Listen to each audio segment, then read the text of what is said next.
வணக்கம் தோழமைகளே. GMK YouTube channel நேயர்களுக்கு என் அன்பார்ந்த வணக்கங்கள். நம்ம சேனல்ல இப்ப நம்ம பார்க்க போற நாவல் எழுத்தாளர் கௌரி முத்துகிருஷ்ணன் அவர்களின் எக்ஸ். வாங்க கதைக்குள்ள போகலாம். பேசும் கதைகளின் குரலாய் நான் மனோசங்கரி. எக்ஸ். அவ்வளோதானா வினோ? நான் இதை உங்ககிட்ட எதிர்பார்க்கல. சஞ்சு கூற. என் சூழ்நிலை அப்படி சஞ்சு, உனக்கு என் பிரச்சனை தெரியும் தானே? வினோ கேட்டிருந்தான். சரி, இப்போ நீ சந்தோஷமா இருக்கியா? சஞ்சு கேட்க, நான் நல்லா இருக்கேன். நீ எப்படி இருக்க? இதுவும் புது அனுபவம். நான் இப்போ செய்கிறது எதையும் யாரும் தடுக்க முடியாது சஞ்சு. இதுதான் சமூகம் சொல்கிற சரியான உறவு. இதை மீறி போனதான பயம். எனக்கு இப்போ பயம் இல்லை, இழப்பும் இல்லை சஞ்சு. வினோ பதில் கூறியிருந்தான். உன்னோட செலவு செய்யாத நாள் இல்லை, இரவு இல்லை நம்ம நாட்டில், ஊரில். இதுதான் சரி. அப்புறம் ரதி ரொம்ப நல்ல பொண்ணு, என் மேலே உயிரே வச்சிருக்கா. அவ காதலும் அன்பும் தான் இப்போ எனக்கு இருக்கிற ஒரே வாழ்க்கை பிடிப்பு. வினோ கூற. வினோ, இந்த வாழ்க்கையை நீ எவ்வளோ நேசிக்கிறன்னு எனக்கு தெரியும். நீ சந்தோஷமா இருந்தா எனக்கு அது போதும். இந்த ஒரு ராத்திரி மட்டும் எனக்கு தருவியா? சஞ்சு கெஞ்சி கேட்க. சஞ்சு. வினோ அதிர்ந்தான். நாளைக்கு எழுந்ததும் போயிடுவேன், இங்கே இருக்கவே மாட்டேன். என்னால் மாற முடியலை. எனக்கு நீ வேணும்தா. எனக்கான துணையும் நீ தான். உன்னை ரொம்ப மிஸ் பண்ணுறேன். வினோ இப்படியெல்லாம் என்னை தனியாக விட்டு போக மாட்டான். சஞ்சு மனம் முழுக்க தவிப்புடன் உரைக்க. சஞ்சு, நான் மாறிட்டேன், என்னால் முடியாது. ரதிக்கு இதெல்லாம் தெரியாது சஞ்சு. இது அவளுக்கு சொல்லி அவள் அன்பை இழக்க நான் தயாராக இல்லை. வினோ சங்கடமாக சொல்ல. என்ன வினோ சொல்ற? அப்ப என்னோட இருந்த காதல், நம்ம உறவை நீயும் அசிங்கமா பார்க்க ஆரம்பிச்சிட்டியா? அப்ப நானும் அசிங்கம் தானே? போதும், இதுக்கு மேல நான் இங்க இருந்தா நமக்குள்ள வீண் வாக்குவாதம் தான் வரும். நான் போறேன். இல்ல சஞ்சு, பயமா இருக்கு. வெளியே சொன்னா என்னை எல்லாரும் எப்படி பார்ப்பாங்க? ரதி, ஐயோ ரதி என்னை வெறுக்க கூடாது. எனக்கான நிம்மதி அவகிட்ட தான் இருக்கு. ஏதோ ஆகாது, ரதி கிட்ட சொல்லு. என்னோட இந்த ராத்திரி தூங்குறேன்னு சொல்லி ஏதோ சந்தேகம் வராது. சஞ்சு சொல்ல. வினோ தர்ம சங்கடமான நிலையில் நின்றிருந்தான். ஒரு ராத்திரி வினோ, நம்ம காதலுக்காக ப்ளீஸ். சஞ்சு அவனிடம் கெஞ்ச. வினோத் சஞ்சீவ் விருந்தினர் அறை விட்டு வெளியே வந்தான். ரதி மூவருக்கும் சமைத்து கொண்டிருந்தாள். ரதி, இன்னைக்கு ராத்திரி. வினோத் தடுமாற. இப்பவே என்ன ராத்திரிக்கு பிளான்? போங்க, உங்க ஃப்ரெண்டு வந்திருக்காரு. அங்க பேசிட்டு இருக்காம இங்க வந்து என் பின்னாடி நின்றுட்டு இருக்கீங்க. ரதி நாணத்துடன் அவனை வினவ. அது இன்னைக்கு நான் சஞ்சு கூட தூங்கவா? வினோ கேட்க. ஓ, இதான் கேட்க வந்தீங்களா? சாரிம்மா, இன்னைக்கு ஒரு நாள் மட்டும். வினோ தன்மையாக கேட்க. இதுக்கெல்லாம் ஏன் சாரி? போய் தூங்குங்க. ரொம்ப நாள் ஆகி இருக்கும்ல, பேச நிறைய இருக்கும். ஆனால் எனக்கு உங்கள் காலேஜ் கதையெல்லாம் நாளைக்கு சொல்லணும். ரதி புன்னகை முகத்துடன் சம்மதம் கூறியிருந்தாள். சொல்கிறேம்மா, பசிக்குது, சாப்பிட எடுத்து வை. வினோ, எதுவும் பிரச்சனையா? ஏன் என் முகம் பார்க்க இவ்வளோ கஷ்டப்படுறீங்க? எதுவும் என்கிட்ட சொல்லணுமா? ரதி அவனிடம் கேட்க. லவ் யூம்மா. ஒரு நாள் மட்டும்தான். இன்னைக்கு மட்டும் தனியாக தூங்கிடுவியா? வினோத் அக்கறையாக விசாரிக்க. அச்சோ, ஒரு ராத்திரி தானே, இதுக்கு ஏன் இத்தனை கவலை? விடுங்க. ரதி சமாதானம் சொல்லியிருந்தாள். ரதி உணவு எடுத்து வைக்க. வினோத் சஞ்சீவ் இருவரும் அமைதியாக உண்டனர். மருந்துக்கு கூட இருவரும் பேசிக்கொள்ளவில்லை. ரதியும் உண்டு அவர்களின் அறை செல்ல. வினோத் தயங்கி தயங்கி சஞ்சு அறை வந்தான். சஞ்சு பால்கனி வெளியே வானத்தை பார்த்து நின்றிருந்தான். புகைப்பிடித்த வாசனை வேறு வந்தது. வினோ அறை நுழைய சஞ்சு அவனை அமைதியாக பார்த்து நின்றிருந்தான். வினோ தயங்கி தயங்கி அவனை நெருங்கி வந்தான். சஞ்சு முகத்தில் எந்த உணர்வும் இல்லை. ஆனால் மனதில் ஆயிரம் ஆயிரம் போராட்டம். மூளை தனியே ஒரு பக்கம் அவனுக்கு வகுப்பெடுத்து கொண்டு இருந்தது. கண்கள் கலங்கக்கூடாது என்று இவன் மூளைக்கு கட்டளையிட்டு கொண்டிருந்தான். ஏன் அங்கே நின்றுட்டு இருக்க? ரெஸ்ட் எடுக்கலையா? சஞ்சுவை பார்த்து வினோ கேட்க. இன்னைக்கு தூக்கம் வருமானு தெரியல. எத்தனை நாளைக்கு அப்புறம் உன்னோட இருக்கேன். இந்த நிமிஷத்துக்கு எவ்வளோ நாள் காத்திருந்தேன். உன்னை பார்க்க எவ்வளோ போராட்டம். கண்ணுக்கு தெரியாமல் போயிட்டே இல்லை. எவ்வளோ தேடினே தெரியுமா? சஞ்சய் ஏக்கமாக கேட்க. உனக்கு காரணம் தெரியும் சஞ்சு. பேசி வழக்கம் தந்து தானே கிளம்பி வந்தேன். இது சரி வராது சஞ்சு. இந்த உறவை பற்றி பேசவே கூசுற சமூகத்தில் நீயும் நானும் எப்படி சஞ்சு சேர்ந்து வாழ முடியும்? ஏன் இப்படி பேசிகிட்டு இருக்க? நம்ம உறவு தப்பா? அதான் என்னை விட்டு போக சொல்லி சொன்னேன் தானே. சொல்லிட்டு போயிருக்கலாம். இல்லை, ஏன் சொல்லாமல் கொள்ளாமல் விட்டு போனேன்? எனக்கு உன் சந்தோஷம் முக்கியம். நான் உறவையோ உன்னையோ தேடி வரலை. வினோ முகம் பார்க்க வந்தேன். எப்படி இருக்கான், என்ன செய்கிறான், இதெல்லாம் தெரிஞ்சுக்க வந்தேன். ஆனால் இங்கே வினோ ஒன்றும் இல்லை. இப்போ கூட உன்னை நான் தொற்றுவேன்னு பயந்து தானே தள்ளி நின்று பேசிட்டு இருக்க. சத்தியமா உன் மேலே விரல் கூட படாது. போய் உன் ரூமில் தூங்கு. காலையில் உன் மனைவி கிட்ட மரியாதைக்கு ஒரு வார்த்தை சொல்லிட்டு கிளம்பி போயிடுவேன். என்னால் உனக்கு ஏதும் ஆகாது, சரியா? சஞ்சய் கண்ணீரும் தவிப்புமாக சொல்ல வினோத் தலை குனிந்து அமர்ந்திருந்தான். சஞ்சு அவன் தோளில் ஆதரவாக கை வைக்க சென்று பின் அவனை விட்டு விலகி நின்றான். வினோ எழுந்து வந்து சஞ்சுவை கட்டி கொண்டான். இருவருக்கும் இடையில் கண்ணீர் மட்டுமே பேசியது. வினோ சஞ்சுவின் இதழ்களை அவன் இதழோடு சேர்த்து கொண்டான். இது வேண்டா சஞ்சு, நமக்கு நிம்மதியே இருக்காது. உன்னையும் என்னையும் வாழ விட மாட்டாங்க. இது ஒரு முடிவுக்கு வரணும். அன்னைக்கு நான் சொல்லாம விட்டு வந்தேன் தான். ஆனா உன் முகம் பார்த்து போயிட்டு வரேன்னு சொல்லிட்டு வரையெல்லாம் எனக்கு தெம்பில்ல. நானும் உன்னை காதல் செய்தேன் தானே. 4 வருஷம் எப்படி இருந்தோ எனக்கு எல்லாமே நீ தானே. நம்ம உறவை வெளியே சொல்ல முடியாது. சொன்னா என் அப்பாவை என்னை ஒதுக்கி வைப்பாரு சஞ்சு. இது அமெரிக்கா இல்லை. நீயும் நானும் இங்க ஒன்னா இருக்க முடியாது. எப்பவும் இந்த சமூகத்துக்கு பயந்து போய் வாழணும். எனக்கு என் அப்பா வேணும். ரதி பாவம், அவ என்ன தப்பு செய்தா சொல்லு. இங்க வந்தது உன்னை மறக்க முடியாம எவ்வளோ அழுதேன் தெரியுமா. கடைசியில் யாருக்கும் தெரியாம கன்சல்டிங் போனேன். அவங்க தான் இந்த ஓரின சேர்க்கை வாழ்க்கையிலிருந்து வெளியே போக எனக்கு நிறைய விஷயம் எடுத்து சொன்னாங்க. அதுக்கப்புறம் தான் நான் மாறி இருக்கேன். இது கஷ்டம்தான், ஆனால் முடியாததில்லை. உன்னால் ஒரு பொண்ணோட சந்தோஷமா வாழ முடியும். அதுக்கான சிகிச்சை எடுத்தா போதும். வினோத் அவன் தரப்பு நியாயத்தை பேச, இல்லை வினோ, உனக்கு புரியலை. உன்கிட்ட நான் எதுவும் கேட்கல. எனக்கு எதுவும் வேண்டாம். இந்த ராத்திரி, இந்த அணைப்பு, உன்கூட இருக்கிற இந்த சந்தோஷம் மட்டும் போதும். நான் ஒரு கே அகனன். என்னால் ஒரு பொண்ணோட வாழ முடியாது. ஆனால் நீ பைசெக்சுவல், இருப்பால் இருப்பு. உன்னால் இதை முடியும். நம்ம உறவு அது முடிஞ்சு போயிடுச்சு. அதை நான் உணர ஆரம்பிச்சிட்டேன். ஆனால் உனக்கு தான் இன்னும் அதில் குழப்பம். ஒரு கே எப்பவும் ஒரு பொண்ணோட வாழ முடியாது. அது கஷ்டம். அதுவும் இல்லாமல் பெண் மேலே ஈர்ப்பு இல்லாதனா ஒரு பொண்ணை மனைவியாக ஏற்றுக்க முடியாது. அப்படி செஞ்சால் அது அந்த பொண்ணுக்கு நான் செய்கிற துரோகம், பெரிய தப்பு. பெண்மையை நான் மதிக்கிறேன். என்னை பற்றி எந்த பயமும் வேண்டாம். உன்னை பார்த்ததோ உணர்ச்சி வசப்பட்டு பேசிட்டேன். நீ நிம்மதியாக இருவினோம், நான் போகிறேன். சஞ்சு அவனிடம் இருந்து விடைபெற, அப்பா தான் சஞ்சு உன்னை மறக்கணும்னு சொல்லி ரொம்ப பேசி என்னை இப்படி ஆக்கிட்டாரு. வெளியில் தெரிஞ்சா என் அப்பா எனக்கு இல்லாமல் போயிடுவாருன்னு தான் விலகி வந்த இடத்தில் எனக்கு சிகிச்சை தந்து கல்யாணம் செய்து வைத்தார். பல மாதம் கழிச்சு இப்போதான் நானும் ரதியும் சேர்ந்தோம். திடீர்னு உன்னை பார்த்ததோ எனக்கு என்ன செய்யன்னு தெரியல. ஏதோ தப்பாக பேசியிருந்தா மன்னிச்சிடு சஞ்சு. வினோத் உணர்ந்து மன்னிப்பு கேட்க இருவரும் படுக்கையில் வினோவின் கைக்குள் சஞ்சுவின் கை.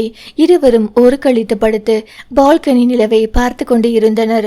வினோ சஞ்சுவின் கன்னத்தில் முத்தம் வைக்க சஞ்சு அவனை திரும்பி பார்த்தான். உனக்கு ஞாபகம் இருக்கா நம்ம முதலிரவு?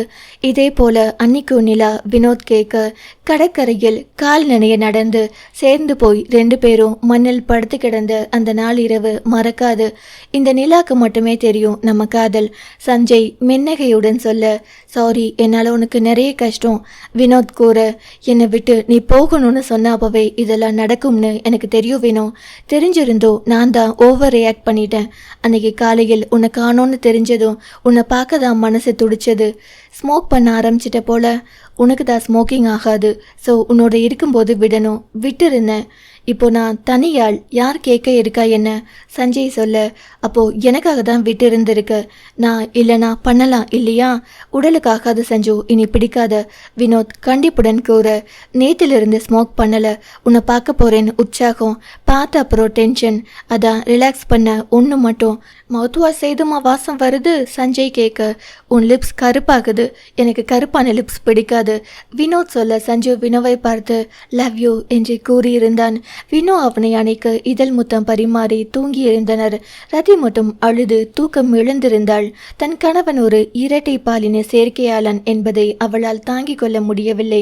பால் தர வந்தவள் சஞ்சீவின் இதழ் பற்றி நின்றிருந்த வினோவை நினைக்க நினைக்க வெறுப்பு வந்தது. கண்ணீரில் மூழ்கி தூங்கி போயிருந்தாள்.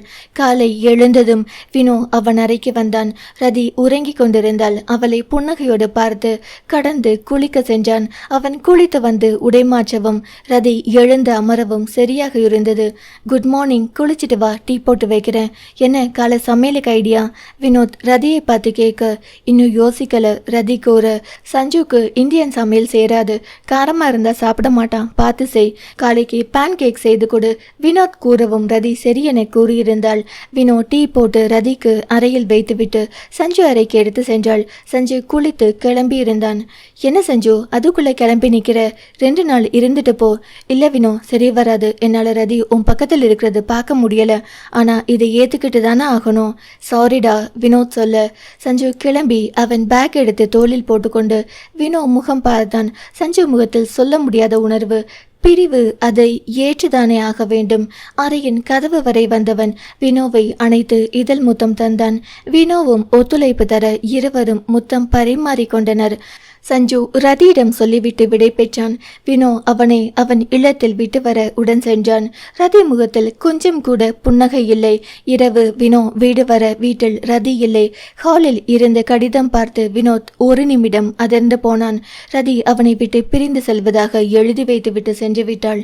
வினோத் ரதியின் இல்லம் செல்ல ரதியின் தந்தை குணசேகர் அவனை புன்முறுவலுடன் வரவேற்று ஹாலில் அமர சொன்னார். அவனுக்கு ரதியின் தாய் சிவகாமி காப்பி கொண்டு வந்து தர அதை வாங்கி குடித்தவன் முகம் கொஞ்சம் தெளிவாகி இருந்தது. பேசாது காப்பி முழுவதும் குடித்து முடித்தான். மாப்பிள்ள சஞ்சீவ் வந்தாரா? என்ன சொன்னாரு? குணசேகர் கேட்க, என்னை பார்க்க வந்தான், பார்த்தான், போயிட்டான். உங்களுக்கும் அவருக்கும் அப்ப ஒன்றும் இல்லை மாமா. அவன் என் எக்ஸ், அவ்வளோதான், அது முடிஞ்சு போயிடுச்சு. புரியுது. இது இன்னும் ரதிக்கு புரியல. அவ உங்களை ரொம்ப நேசிக்கிறா. அவளுக்கு உங்க மேல எவ்வளோ காதல் இருக்கோ அதே அளவு இப்ப உங்க மேல கோபமும் இருக்கு. நீங்க ஒரு பைசெக்சுவல்னு உண்மை தெரிஞ்சு போக அவ எதிர்காலம் மேல பயம். அவன் மேல தப்பு இல்லை. இந்த சமூகம் உங்களை போல உள்ளவங்க மேல வச்சிருக்கிற கண்ணோட்டம் அப்படி. காதல் ஆணுக்கும் பெண்ணுக்கும் இடையில் மட்டுமே வரும்னு சொல்ற இவங்களுக்கு எப்படி புரிய வைக்கிறது? அன்புக்கு இனம் மொழி தெரியாது, காதலுக்கு கண் இல்லைன்னு நாங்க எடுத்து சொல்லியிருக்கோம். அவளுக்கு கொஞ்சம் நேரம் கொடுங்க, அவளே திரும்பி வருவா. அதுவரை இந்த இடைவெளி உங்க காதலை புரிதலை அதிகம் செய்யட்டும். குணசேகர் விவரம் அனைத்தும் பேசி முடிக்க, சரி மாமா, நான் கிளம்புறேன். காப்பி நல்லா இருந்தது, ரதிக்கிட்ட சொல்லிடுங்க. வினோத் சொல்லிவிட்டு செல்ல வினோ இல்லம் வந்தான். அவள் இல்லாத வீடு வெறுமை சிந்தி அவனை இன்னும் இம்சை செய்தது. தனிமையை துணைக்கு அழைத்து கொண்டு வந்திருந்தான் உறங்க. தனிமை துணை இருந்தும் தூக்கம் வரவில்லை. 3 நாள் இப்படியே தனிமையோடு சென்றது. 4ஆம் நாள் வீடு செல்லவே அவனுக்கு விருப்பமில்லை. சஞ்சு அமெரிக்கா செல்ல வைத்துவிட்டு இல்லம் வந்தான். வீட்டின் வாசலில் விளக்கொளி. வினோ முகத்தில் மகிழ்ச்சி. வீட்டின் உள்ளே நொழிய இரவு உடையில் சோஃபா முன் அமர்ந்து தொலைக்காட்சி பார்த்து கொண்டிருந்தாள். அவன் வந்தது தெரிந்தும் எதுவும் பேசவில்லை. அமைதியாக அவனை பார்த்து கொண்டே இரவு உணவை எடுத்து வைத்தாள். இருவரும் உண்டனர். அவன் சமையலறை சுத்தம் செய்ய இவனும் உதவி செய்து தர ஒன்றாக படுக்கையறை வந்தனர். ரதி முகம் கழுவி அவன் கைப்பற்றி அருகில் வந்து அமர்ந்து, எப்போ இருந்து இப்படி? நீங்கள் பைசெக்சுவல் அப்படின்னு எப்படி தெரியும்? ரதி கேட்க, 18 வயசில் ஆண் மேலே ஈர்ப்பு அதிகமாக இருந்தது. பெண் மேலே உள்ள ஈர்ப்பு போலவே ஃபேஷன் சேனல் வச்சு நடந்து வர ஆண்களை பார்த்து ரசிச்சிருக்கேன்.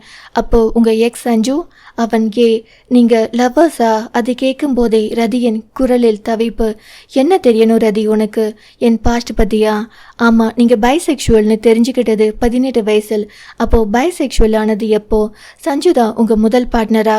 ரதி அவளின் மனதில் உள்ள கேள்விகளை கேட்க, ஆமாம், என் முதல் காதல் சஞ்சு தான். 5 வருஷம் முன்னாடி நான் கம்ப்யூட்டர் சயின்ஸ் படிக்க டெக்சாஸ் செயின்ட் எட்வர்ட் யூனிவர்சிட்டியில் படிக்க போயிருந்தேன். சஞ்சீவ் அங்கே ஃபோட்டோகிராஃபி படிக்க வந்திருந்தான். அவனுக்கு அப்பா இல்லை, ரொம்ப செல்லம் அவன் வீட்டில். அவன் அம்மாவே வந்து விட்டு போனாங்க. எனக்கு அம்மா இல்லை, அப்பா என்னை கோடி கோடியாக கொட்டி நல்லா தான் படிக்க வச்சாரு. நாங்கள் 2 பேரும் அட்மிஷன் ஆகும் போதே ஃப்ரெண்ட்ஸ். தங்கி படிக்க வசதியாக இடம் வேணும்னு சொல்லி ஒரு ஸ்டூடியோ அப்பார்ட்மெண்ட் எடுத்தோம். 2 பேருக்கும் ரசனைகள் ஒன்றா இருந்தது. சாப்பாடு விருப்பு வெறுப்புகள் எல்லாம் ஒரு மாதிரி இருந்தது. கொஞ்சம் கொஞ்சமாக எங்கள் பழக்கம், பார்ட்டி, பப் இப்படி ஒன்றா போயிட்டு வந்த. ஒரு நாள் கே பப் பார்ட்டின்னு போனோம். அப்போ தான் சஞ்சு கேன்னு தெரியும். அவன் ஒரு பையன் கூட ராத்திரி தங்க போகிறேன்னு சொல்லிட்டு போயிட்டான். அதுக்கப்புறம் நான் வீட்டுக்கு வந்துட்டேன். 2 நாள் சஞ்சு வரலை. 3ஆவது நாள் வந்தான். ஆனால் அவன் முகம் வாடி போயிருந்தது. அழுதுருக்கான்னு தெரிஞ்சது. விசாரிச்சப்போ அந்த பையன் இவங்கிட்ட ஆசையாக பேசி வெறும் ஹூக்கப்க்கு கூட்டிட்டு போயிருந்திருக்கான். கடைசி நாள் இது காதல் எல்லாம் இல்லைன்னு சொன்னதோ இவனுக்கு அவமானம் தாங்காம வந்துட்டான். அவன் சகஜமாக ரொம்ப நாளாச்சு. ஒரு நாள் நான் டிவியில் வந்த ஆண்களை பார்த்துட்டு இருந்தேன். யாரோ என்னை பார்க்குற உணர்வு. திரும்பி பார்த்தா சஞ்சு. அன்னைக்கு தான் நான் பைசெக்சுவல்னு அவனுக்கு சொன்னேன். அவனுக்கு ஆச்சரியம், அது போக சந்தோஷம். அவன் உணர்வுகள் எனக்கு புரியும். அவனுக்கு நிம்மதி. தன் எண்ணம், உணர்வுகளை, உடல் மாற்றங்களை கூட வெளியில் சொல்ல முடியாத உயிர்கள் தான் இந்த எல்ஜிபிடி மனிதர்கள். எங்க நட்பு இன்னும் ஆழமாச்சு. 2 பேரும் ஒன்னா எல்லாம் செய்ய ஆரம்பிச்சோம். என் அடிமனை எண்ணங்கள் சொல்ல கேயா இருந்து அவனுக்கு கிடைச்ச வலி வேதனை எல்லாம் சொல்லியிருக்கான். எங்களை போல உள்ளவங்களை செக்ஸ் வச்சுக்க தான் அதிகம் பேர் தேடி வருவாங்க. ஆனா நாங்க தேடுறது அன்பதான். அவனை விட்டு என்னால இருக்க முடியல. அவனுக்கும் அதே தான். ஒரு முறை கிளாஸ் முடிஞ்சு வந்து 10 நிமிஷம் அணைச்சு படுத்திருந்தோம். எங்க உணர்வுகள் ஒரே மாதிரி இருந்தது. இதில் அசிங்கம் சொல்ல எதுவும் இல்லை. எங்களை போல பல ஜோடி, அதில் நாங்களும் ஒரு ஜோடி. எங்களை வித்தியாசமா பார்க்க கூட யாரும் இல்லை அந்த ஊரில். ஒரு நாள் பீச் பார்ட்டி. அங்க போயிட்டு அவனும் நானும் ராத்திரி பீச்சில் விளையாடிட்டு கால் வலிக்குதுன்னு படுத்திருந்தோம். சஞ்சு எனக்கு முத்தம் தந்து அவன் காதல சொன்னான். எங்க 2 பேருக்கும் தேடுதல் ஒண்ணுதான், அன்பு. என்னை நேசிச்ச உயிர் அவன். நான் தேடின தாயை எனக்கு தந்தான்.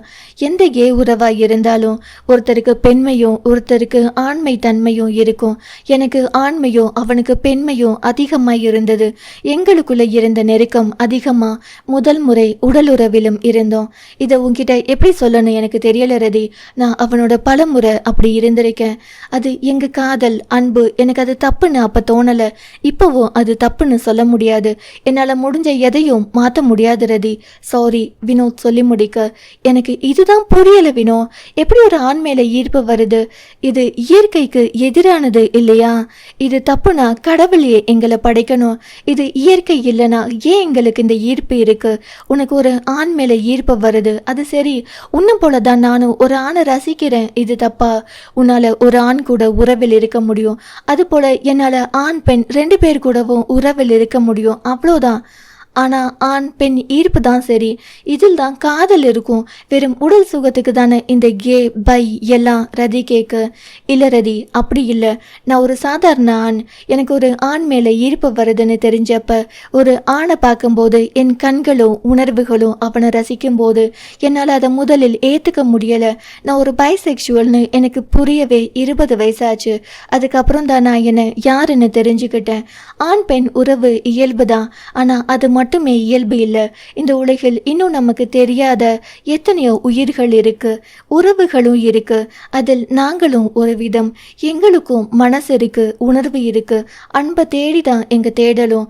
உடல் தேவைக்காக ஒரு ஆணுக்கு பெண்ணும் பெண்ணுக்கு ஆணும் தேவையே இல்லை. சுய இன்பம் போதும். ஆனா சமுதாயத்தில் உங்களுக்கு அங்கீகாரம் இருக்காது, வித்தியாசமா பார்ப்பாங்க ரதி கூற. ஆமா, இந்த சமூகம் அதில் இருக்கிறது நீயும் நானும் நம்மை போல மனுஷங்க தானே. உங்க கேள்விக்கு பயந்து தானே என் காதல் போச்சு. ஒரே பாலினம், அவன். அதை தவிர இதில் வேறு என்ன மாற்றம்? அன்பும் காதலும் பொதுதானே. நீங்க எல்லாம் என்ன சொல்லுவீங்கன்னு தான் பலர் தன்னை மறைச்சு வச்சு நார்மல்னு சொல்லி ஊருக்காக வேஷம் போட்டு வாழ்றாங்க. விருப்பமே இல்லாத ஒன்றை கையில் கொடுத்து அதை நேசிக்க சொல்ற சமூகம். இந்த சமூகத்துக்காக தான் என் சஞ்சுவை விட்டு வந்தேன். அவன் பாவம், நான் இல்லாம எவ்வளோ தவிச்சிருப்பான் தெரியுமா? என் கைக்குள்ள இருந்து அவனை விட்டு வந்தேன்.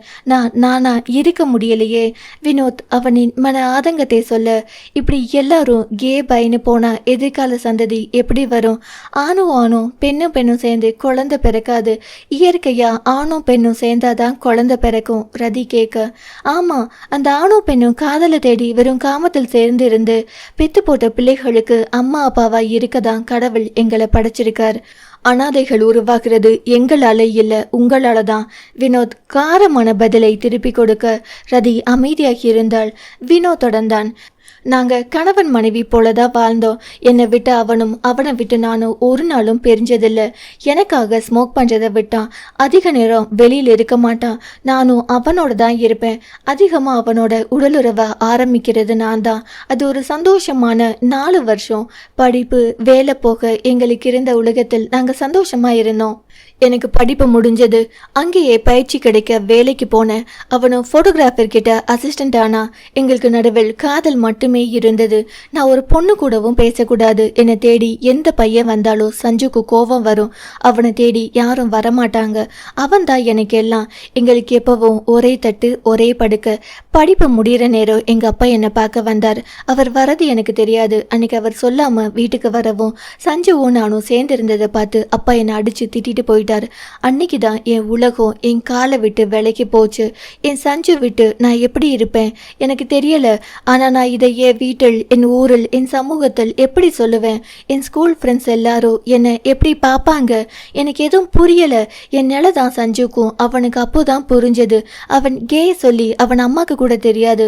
எப்படி இதை அவன் சொல்லுவான்? அவனை எப்படி பார்ப்பாங்க? அவன் பயந்து போயிருந்தான். நாங்கள் பிரியணும். எங்கள் சந்தோஷம் போயிடுச்சு. ஒரு மாயையிலிருந்து வெளியே வந்தது போல உணர்வு. அது சொன்னது எல்லாம் நாங்கள் பிரிஞ்சு தான் ஆகணும். எங்களுக்கு அப்போ என்ன செய்யணும்னு கூட தெரியலை. 2 பேரும் இந்தியா வந்தால் கண்டிப்பாக கல்யாணம் பண்ணிட்டு வாழ முடியாது. கேள்வி எல்லா இடத்துல இருந்தோ வரும். எங்களை விமர்சன கண்ணில் தான் பார்ப்பாங்க. யார் பார்க்குறாங்க, நமக்கு என்ன ஆகும்னு யோசிச்சு வாழ முடியாதே. நாங்கள் பேசி பிரிய முடிவெடுத்தோம். என்னால் சஞ்சு கிட்ட சொல்லிட்டு வர முடியலை. அவன் தூங்கும் போது விட்டு வந்துட்டேன். அவன் அங்கே தனியாக இவ்வளோ நாள் இருந்து ட்ரைனிங் முடிச்சு இந்தியா வந்து என் பழைய வீட்டுக்கெல்லாம் போய் தேடிட்டு வந்திருக்கான். நான் இந்தியா வந்து முடங்கி போய் இருந்தேன். அப்பா என்னை கன்சல்டன்ட் கூட்டிகிட்டு போனார். பல சிட்டிங் போயிட்டு வந்த அப்புறம் தான் இது என் காதல். அதுக்கு இந்த பிரிவு தான் சரியான வழின்னு புரிஞ்சது. சஞ்சுக்கும் இதுதான் நல்லது. அப்புறம் தான் நம்ம கல்யாணம். உங்கள் அப்பா கிட்ட என்னை பற்றி எல்லாமே சொன்ன அப்புறம் தான் என்னை பொண்ணு பார்க்க வர சொன்னார். எனக்கு உன்னை பிடிச்சிருந்தது.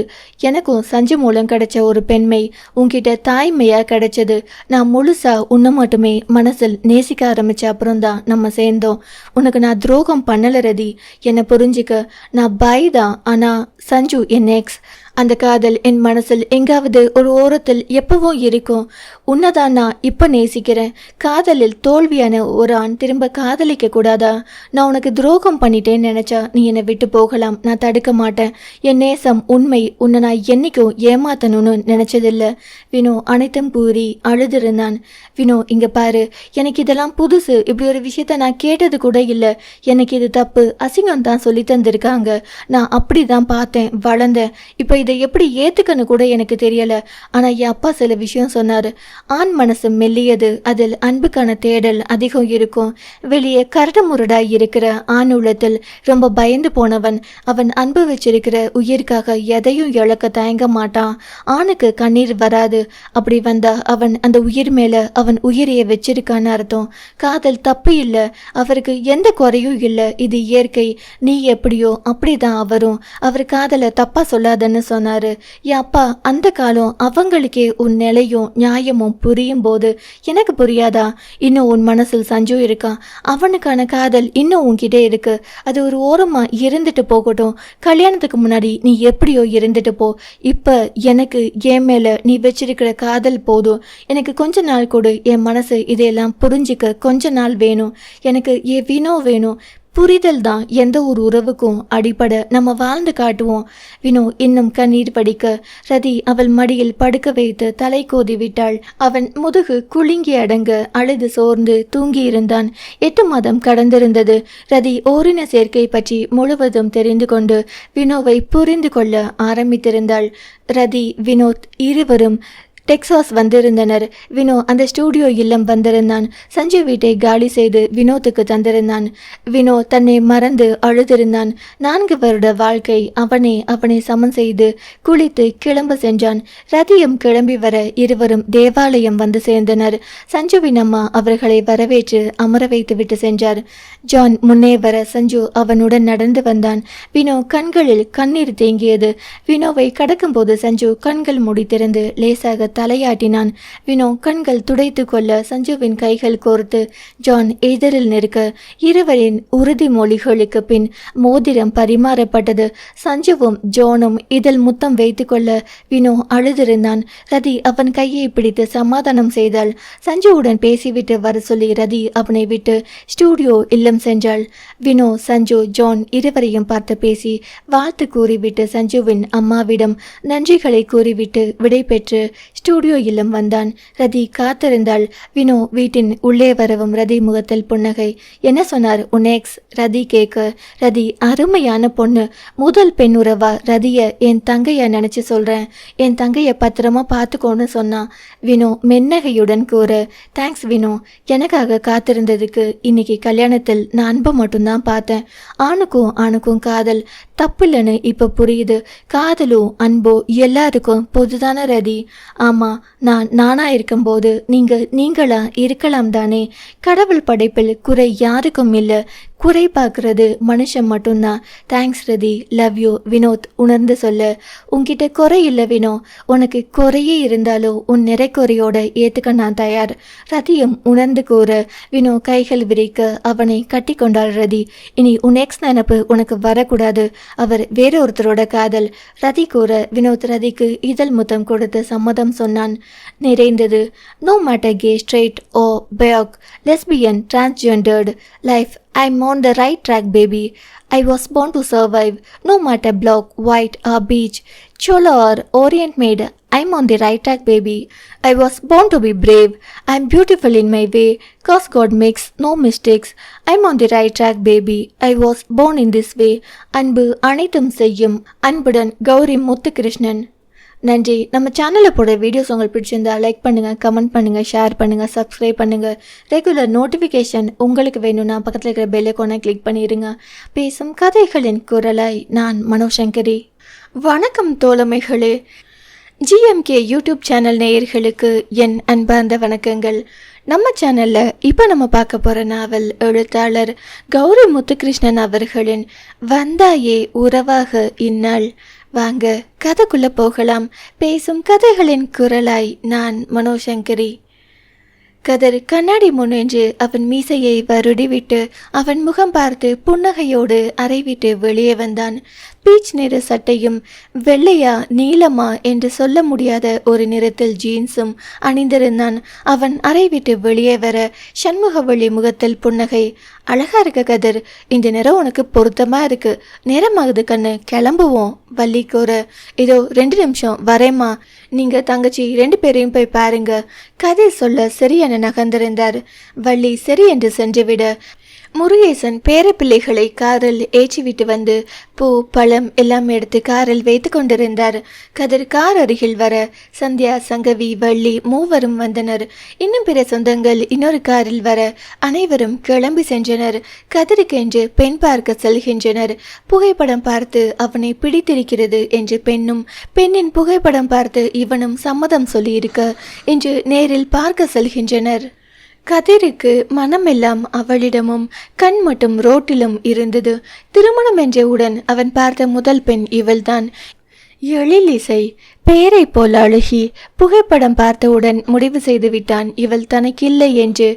இவனின் கருப்பு நிறம் பார்த்து கண்டிப்பாக பெண் பிடிக்கவில்லை என்று தான் கூறப்போகிறாள் என்றிருந்தான். ஆனால் எழில் அவனுக்கு முழு சம்மதம் சொன்னதும் அவனின் கால்கள் தரையில் இல்லை.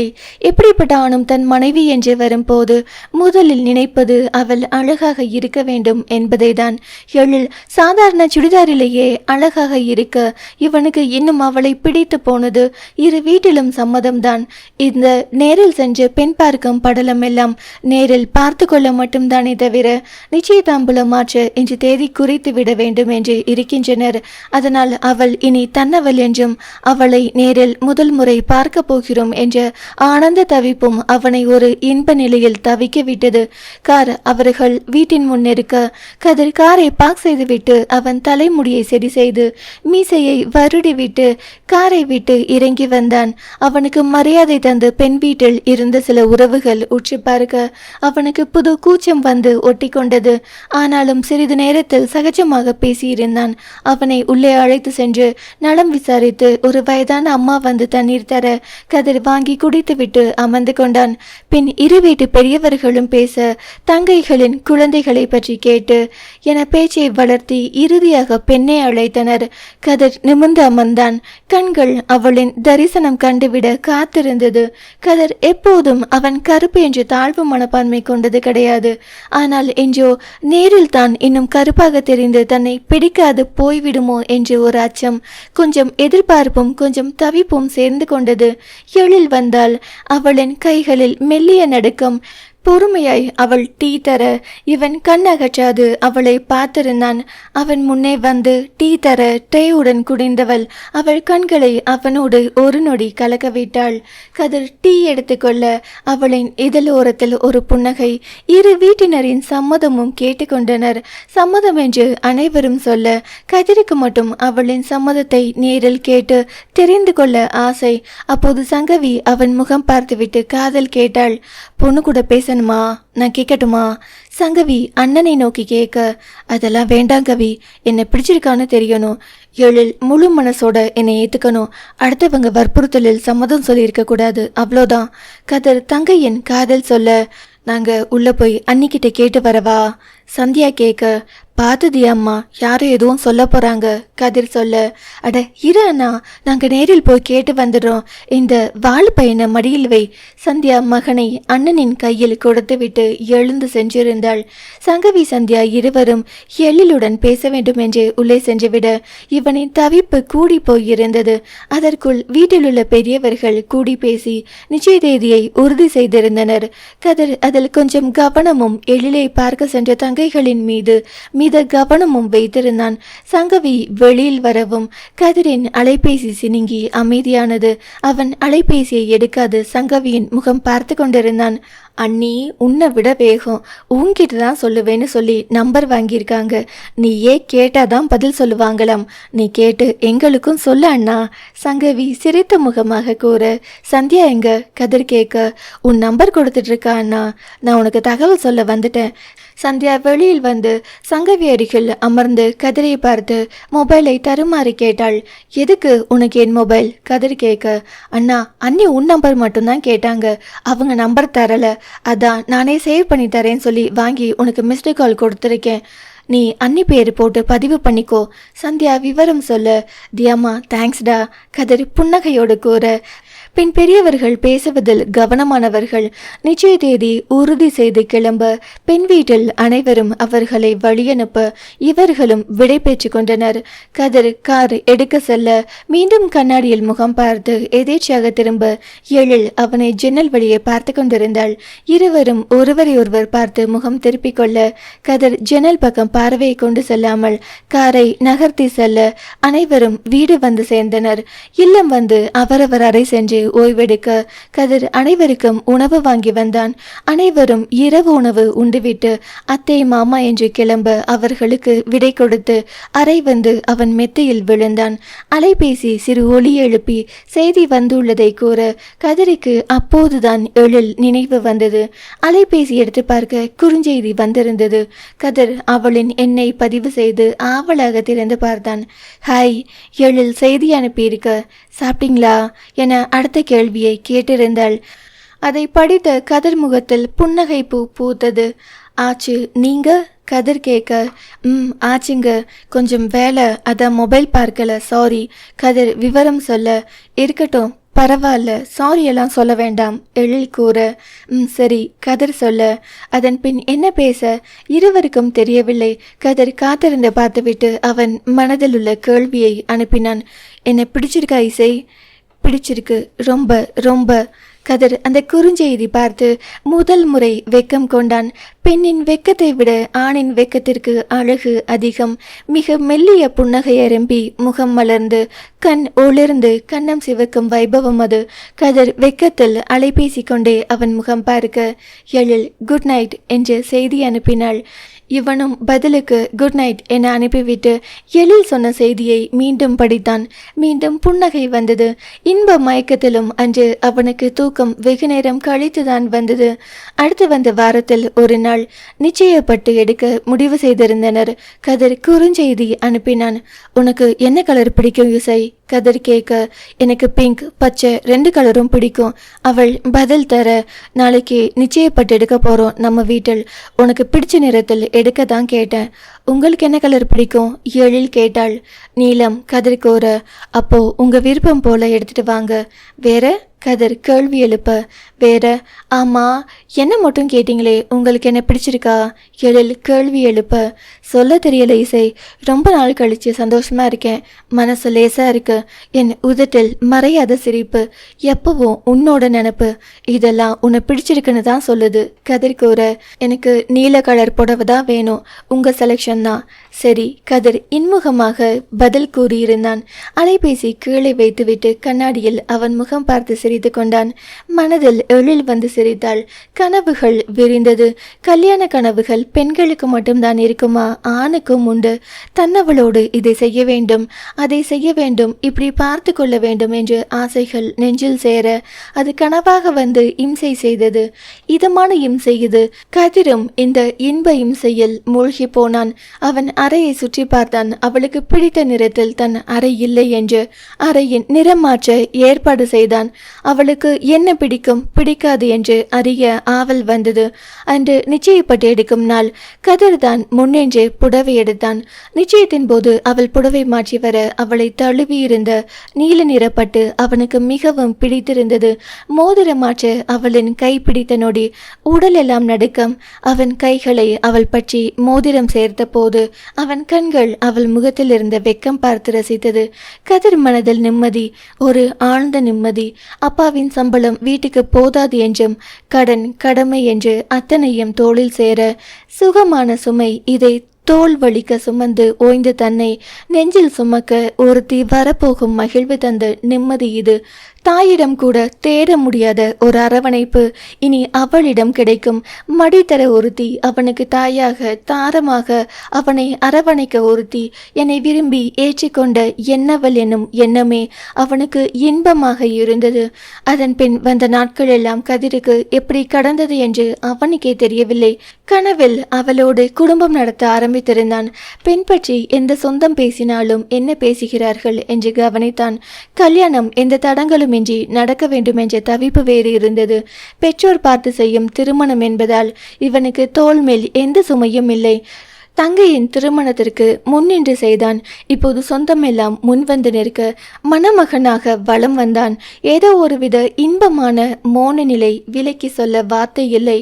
பிரிவோம் சந்திப்போம் படத்தில் கண்டேன் பாடலில் வரும் சேரனை போல தானே சிரித்து மேய்மறந்து நடந்து என்று அத்தனை கிறுக்குத்தனமும் செய்தான். தங்கைகளின் கேலி, தங்கை கணவன்கள் செய்த கிண்டல் எல்லாம் இனித்தது. அவளிடம் பேசிக்கொண்டே இருக்க வேண்டும், நேரில் பார்க்க வேண்டும் என்று நிறைய ஆசை. பத்திரிகை தேர்வு செய்து அச்சாகி வந்திருந்தது. கதிரேசன், எழிலிசை இருவரின் பெயரும் அருகே இருக்க பார்த்து ரசித்தான். நண்பர்களின் இல்லம் தேடி சென்று பத்திரிகை வைக்கும் போது கதிர் முகத்தில் சொல்ல முடியாத வெக்கம். ஆண் வெக்கப்படும் தருணம் இது. தனக்கு திருமணம் என்று சொல்லும் போதே அவன் இதழ் புன்னகை பூத்து கன்னம் சிவந்து கண்கள் ஒளி பெறும். பெண்ணை பற்றி விசாரிக்கும் போது இன்பமான மனநிலையில் அவளின் பெயரை உச்சரித்து அவளை பற்றி பெருமை பொங்க பேசி அழைப்பு வைத்து வந்தான். காத்திருந்த தருணம் இது. மனம் ஏங்கி தவித்த நாள் இது. கதிர் மணமகன் கோலத்தில் கல்யாண மேடையில். ஒரு பெண் வயது வந்த நாள் முதலே அடுத்த வீட்டுக்கு செல்பவள் என்று அத்தனையும் கற்றுக் கொடுத்து இன்னொருவனுக்கு மனைவியாக மாற்றி விடுகின்றனர். பெண்ணுக்கு தெரியும் நாம் இன்னொரு வீட்டுக்கு செல்ல வேண்டும் என்று. ஒரு குடும்பம் அதை தாங்கும் பக்குவமும் முதிர்ச்சியும் பெண்ணுக்கு சீக்கிரம் வந்துவிடும். ஆனால் ஆணுக்கு ஒரு பெண்ணுக்கு கணவனாக போகிறாய் என்று எதையும் கற்றுத்தருவதில்லையே. பெண் தான் சமைக்க வேண்டும் என்ற மனநிலையே இப்போதுதான் மாற ஆரம்பித்திருக்கிறது. ஒரு பெண்ணை திருமணம் என பந்தம் மூலம் ஒரு ஆணோடு இணைக்கும் போதுதான் ஆண் மகன் ஆகிறான் அவன். பூவினும் மென்மையான ஒரு பெண்ணை போற்றி பாதுகாத்து இல்லறம் இனிக்க வாழ அவன் முதலடி வைக்கும் போதே ஆணின் உலகம் இயங்க ஆரம்பிக்கிறது. ஆணின் உந்து சக்தியாக பெண் ஒருத்தி வந்தால்தான் பொறுப்பு கூடி போய் விடுகிறது. அதற்கு முன் ஓட்டிய அதே பைக் தான் இப்போது வேகம் குறைந்திருக்கும். அதே வீடுதான் இப்போது சரியான நேரத்தில் வீட்டுக்கு வந்திருப்பான். தனக்காக ஒருத்தி காத்திருக்கிறாள். தன்னை நம்பி கை சேர்ந்த பொக்கிஷம் அவள் என்று அவன் உலகம் அவளை சுற்றியே இருக்கும். ஆண் மிக மென்மையானவன். பெண்ணை போன்ற மனவலிமை அவனுக்கு கொஞ்சமும் கிடையாது. ஆணின் வலிமை எல்லாம் உடல் அளவில்தான். அவன் நேசித்த பெண் ஒருத்தி சிரிக்க மழையும் சுமப்பான். அது அவனுக்கு வலிக்காது. அதை அவள் ஒரு சொல் கடிந்து பேசினாலும் தாங்காது அவனின் மனது. ஆணின் தேடுதல் எல்லாம் ஒன்றுதான், அன்பும் அரவணைப்பும். அவன் உலகம் அடங்கி போக அவளின் பாதம் போதும், இளைப்பார அவள் மடி வேண்டும். அவளுக்காக தானே எல்லாம். இந்த பிரபஞ்சத்தை இயங்க செய்வது பெண்மை என்றால் அதை இயக்குவது ஆண்தானே. எத்தனை மேன்மை கொண்ட உறவு இது. அந்த உறவின் ஆரம்பம் என்று என் கையில் அவளை சேர்க்கப் போகின்றனர். எங்கோ பிறந்து எங்கோ வளர்ந்தவள் இன்று என்னை விரும்பி ஏற்று என் செரிபாதியாக போகிறாள். கதிர் மணமேடையில் காத்திருக்க எழிலிசை அரக்கப்பட்டுடுத்தி அடியெடுத்து வைத்து அவன் அருகில் வந்து அமர்ந்தாள். இருவரும் சபையில் உள்ள அனைவரையும் வணங்க மங்கள சடங்குகள் செய்தனர். மேலதாளங்கள் கொட்ட நாதஸ்வரம் எதிரொலிக்க உற்றார் உறவினர் என்று அனைவரும் அக்ஷதை தூவ ஐயர் கெட்டிமேளம் என்று சொல்ல 30 முக்கோடி தேவர்கள் சாட்சியாக எழிலிசை கழுத்தில் பொன்தாளி சேர்த்தான் கதிரேசன். வேர்த்து கொட்டி உடல் நடுக்கம் கொண்ட சில இன்பமான நிமிடங்கள் அவனுக்கு. அவள் நெற்றியில் திலகம் வைத்து அக்னி வலம் வந்து அவள் கால் விரல் பிடித்து மெட்டி சேர்க்க கூசி அவள் கால் விளக்க இறுக்கி பிடித்து அவன் மாட்டிவிட இருவரின் முகத்திலும் வெக்க சிரிப்பு. சுற்றிலும் நண்பர்களின் கிண்டல்கள் வேறு இன்னும் புன்னகை பூக்க செய்தது. இரவு எழில் அறை உள்ளே வர கதிர் மெத்தையில் அமர்ந்திருந்தான். இயல்பாய் இரு இசை, நானும் உன்னை போல பயந்துதான் இருக்கேன். நீ கொஞ்சம் நடுங்கி போய் எதுவும் செய்தா நானும் பயந்து எதுவும் செய்திருவேன். எனக்கு பயம் எல்லாம் இல்லை, புது இடம், அதான் கொஞ்சம் தயக்கம். எழில் சொல்ல, இனி இது உன் அறையும் கூட, தயக்கம் வேண்டாம். கதிர் கூறவும் சரியென எழில் தலையாட்டி இருந்தாள். உட்காரு, ராத்திரி முழுக்க நிக்க போறியா? கதிர் கொஞ்சம் கிண்டலாக கேட்க, ஏன் இங்க கட்டில் இல்லை, வெறும் மெத்த மட்டும் போட்டிருக்கு? எனக்கு கட்டில் பிடிக்காது, இந்த உயரம் தான் பிடிக்கும். எழில் அவன் அருகில் அமர இருவரும் அமைதியாகி அமர்ந்து விட்டனர். சில நிமிடங்கள் இப்படியே கடந்தது. தூங்குவோமா? எழில் கேட்க, தூங்கலாம். கதிரும் சரியென கூறியிருந்தான். இருவரும் படுத்த சிறிது நேரத்தில் தூங்கியிருந்தனர். நாட்கள் செல்ல இருவரின் இடையில் இயல்பான நெருக்கம் வர தாம்பத்திய வாழ்வை தொடங்கியிருந்தனர். மாதம் கடந்திருந்த ஒரு நாள் இரவு, உனக்கு கல்யாணத்துக்கு முன்னாடி என்னெல்லாம் ஆசை இருந்தது இசை? கதிர் கேட்க, நிறைய இருந்தது, இன்னும் இருக்கு. ஆனால் நீங்கள் நான் சொல்லாமல் எல்லாமே செய்துட்டு தான் இருக்கீங்க. ஒரு பெண்ணுக்கு உடல் தேவை 2ஆம் பட்சம். மனசை நிறைக்கும் ஆண்தான் பெண்ணின் எதிர்பார்ப்பு. காதலை தான் துணையோடு கொண்டாட தெரியாத ஆண் பெண் மனசை பிடிக்க முடியாது. அந்த உறவில் உயிர் இருக்காது. நான் கொடுத்து வச்சிருக்கேன், என்னை கொண்டாட நீங்க இருக்கீங்க. என் எதிர்பார்ப்பு எல்லாம் நீங்க சொல்லாம செய்வீங்கன்னு எனக்கு தெரிஞ்சு போயிடுச்சு. ஆமா, உங்க எதிர்பார்ப்பு என்ன? நான் உங்க மனசை புரிஞ்சு நடந்துக்கிறேனா? எழில் கேட்க, 100% நீ நல்ல பொண்டாட்டி தான். என் தங்கச்சி 2 பேரையும் உன் ஃப்ரெண்டாக்கி இருக்க. அம்மா அப்பா சந்தோஷமா இருக்காங்க. நான் ரொம்ப நிம்மதியா இருக்கேன். என் குடும்பம் உன் குடும்பம் ஆயிடுச்சு. என்னை எனக்காக முழுசா நேசிக்க ஒருத்தி, இது போதாது? ஆனால் குட்டி குட்டி கனவு இருந்தது. அதெல்லாம் என்னென்னு சொல்லுங்க, நான் நிறைவேற்றி வைக்கிறேன். உனக்கு புடவை கட்டி விடணும், மடிப்பு சரி செய்யணும், உன் மடியில் தூங்கணும், உன் தலைக்கோதி விடணும், நீ என் தோளில் எப்பவும் சாயணும், லாங் டிரைவ் போகணும், உன் கூட நிறைய ஃபோட்டோ எடுக்கணும், என் மடியில் உன்னை உட்கார வச்சு படம் எடுக்கணும், உன்னோட சமைக்கணும், ஊட்டி விடணும், என் வீதியில் உன்னோட சேர்ந்து நடக்கணும். அம்மாடி, இவ்வளோ பெரிய லிஸ்ட் இருக்கா? இதெல்லாம் முடிக்கவே பல நாள் ஆகும் போலையே.